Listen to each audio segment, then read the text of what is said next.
Can I say hi, or are you in a bad mood today? Can I say hello? Hey, Romeo. Hey, buddy. Hey. I got you. You're good. In the previous video, I talked about how I was going to come back and deal with these little pieces here. I was having a lot of hard time getting these particular rivets out, so I ended up just cutting the sheet metal on either side of the rivet. Going back to my trusty Bauer hammer drill that I got from Harbor Freight, super cheap, and this nice chisel bit. Angle the chisel in between and just wiggle it a little bit, it'll just come right out. All right, so I want to get the tip of the chisel in between like that. See?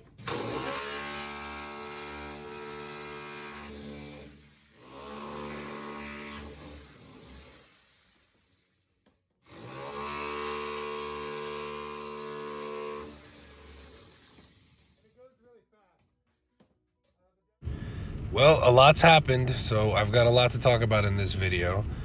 First of all, we learned a little bit about demoing, but we got to take an awesome trip to this junkyard that was full of tons and tons of old buses, and I'm probably going to be salvaging some parts from here. We also did some pretty intensive demoing as far as the coolant system, so I'll be going over that in the video. And also, I assisted another person at the campsite with their roof raise, so I'm going to give you a little sneak peek into their roof raise. His name is John. Hope you guys enjoy this video a lot. Check out this crazy old bus. Whoa.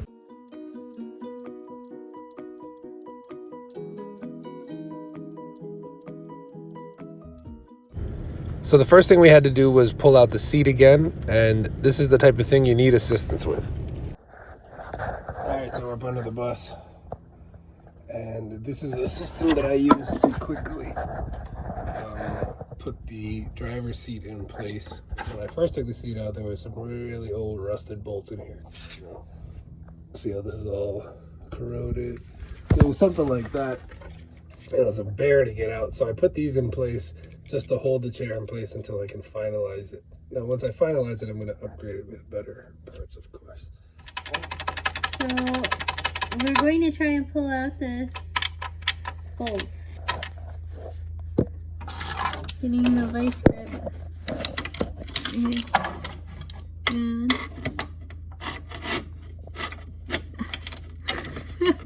push it up more. Yeah, I think I'm immobilizing it. Good. Oh, yeah. Okay, got it. Yeah, we did it. Okay. Here's the chair. Whoa! It moved. We killed it. Or nailed it. Did more gutting back here behind. I'm going to end up dynamiting all of this. As you can see, I pulled all this old, gross insulation out of there. My plan is to take this radiator and put it where that radiator is and delete that radiator altogether. Eventually, I'm gonna cut this in half and delete all of this from here. Progress on the Webasto out here. So that is the Webasto. As you can see, someone's already bypassed it, so it doesn't work. I don't know if it's a controller or what. Everybody I meet tells me this is the best thing in the world to not get rid of it, but it's taken up valuable understorage space for me. And we're gonna have a wood stove and also a diesel heater, so I don't think I need this. Maybe one day I'll be freezing cold and I'll wish I had not done it, but I doubt it.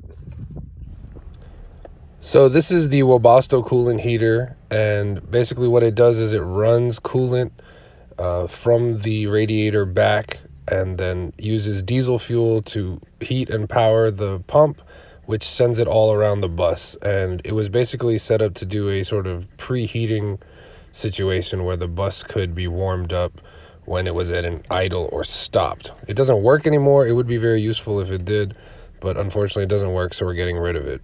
What that means is I have to pull the coolant lines, these here, and I also have to pull a fuel line in the back. When I pull these coolant lines, I'm going to get a lot of green liquid coolant, which is going to come pouring out. So make sure that you have a bucket ready when you do any type of coolant pulling. Here you go. You can see some of that juice coming out. You'll have to forgive me here. The audio kind of crapped out on us, so I'm doing a voiceover to try and make up for what audio we lost here. So you pull the coolant lines and you're going to get some green juice coming out. Make sure you collect it. This stuff is very toxic for animals, so you don't want it spilling all over the ground. If you do, for some reason, make a big mess, you can use kitty litter or sand to soak it up, but make sure you then scoop up all the kitty litter and throw it in a receptacle and safely dispose of it. So under here, I want to point out that I actually have the hoses clamped with these devices here, which are called duckbill pliers. They're basically like a vice grip with a little flat piece of metal attached, and that's allowing me to not get a big gush out. It's just another precaution you can take to make sure you don't make a mess. So here you can see the send and return knobs that are coming out of the system, the coolant system. So you want to make sure that you turn these to the off position, which means that they are no longer in line with the hose. They're going side to side. Well, success. We've got the Webasto out, we've got the radiator out, and we've got all the wiring that went to the battery and to the internal controller, which I'll show you in a second. We pulled all of those things out, and now we've cleared up a bunch of space. So when I pulled the diesel line from the back of the Webasto, I pulled it from this nozzle here so that I could keep the existing line and inline fuel filter. And right now I just have it being fed into this can in case of leaks. That's a diesel canister. And my hope is to reuse that for our diesel heater. Here you're going to see a photo of the other connection point. This is actually the top of the gas tank, which you can access through the body. I decided to leave that intact. Modification. This is the Webasto coolant unit that repairs. I didn't actually know what this was for a long time, and I followed the wires, and it went to a little label that said made in Mexico, and then underneath it said Webasto. And so I said, oh, okay, wow, this is something for the Webasto. And then following the wires, I realized, oh, this turns on the front heater and probably the back heater at some point as well. That's where these wires went a million years ago. And I'm still also in the process of pulling wires. I've gotten to the maximum point with that because I can't access any more wires until I pull this stuff out.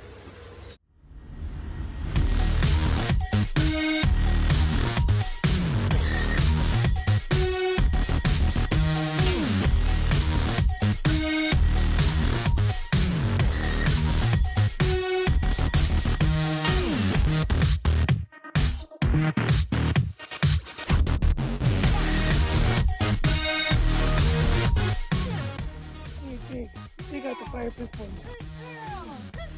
Dig the fire pit. Dig out the fire pit. Dig, dig, dig.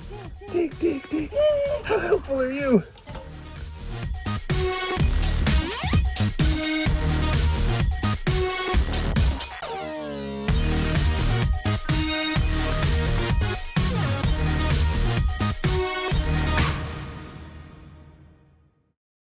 Now let's talk about John's roof raise. Check it out.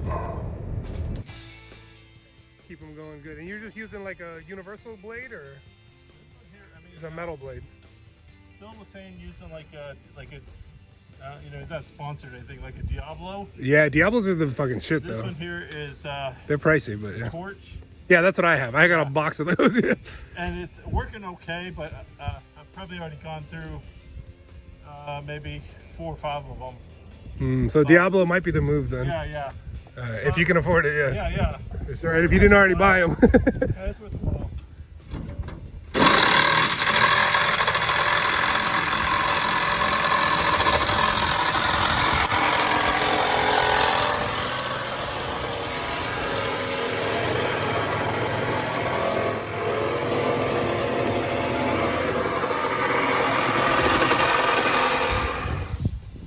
Here where he cut through there, so he's gonna do like a curved transition, I'm assuming.